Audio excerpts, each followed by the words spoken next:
இந்த ஜோதிட முறைகள் நிறைய இருக்குது, 1 2 கிடையாது, நிறையா முறைகள் இருக்குது.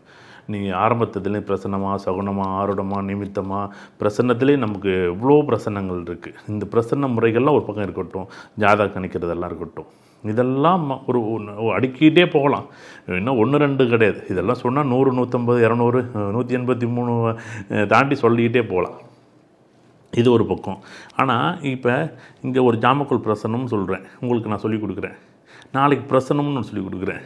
நாளதறிச்சு கடிகார பிரசனம்னு சொல்லிக் கொடுக்குறேன். அடுத்த நாள் இன்னொரு, நீங்கள் எதில் பலன் எடுப்பீங்க?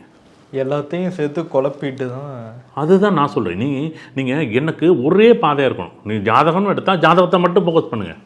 இப்போ என்னென்னமோ நம்ம பார்த்தீங்கன்னா எதோ சம்மந்தமே இல்லாமல் நம்பர் வச்சுட்டு சொல்கிறேன். சரி, நான் என்ன சொல்கிறேன், அப்புறம் எதுக்கு டேட் ஆஃப் பர்த், எதுக்கு டைம், எதுக்கு ஜாதகம், எதுக்கு நீங்கள் பிறந்த நேரம் இருக்குது, அப்புறம் என்ன நீங்கள் எல்லாமே நீங்கள் இந்த ஒரு தனி மனிதனுடைய இந்த உயிர் இருக்குது பாருங்கள். நான் முன்னாடி ஒரு வீடியோவில் பேசியிருப்பேன்.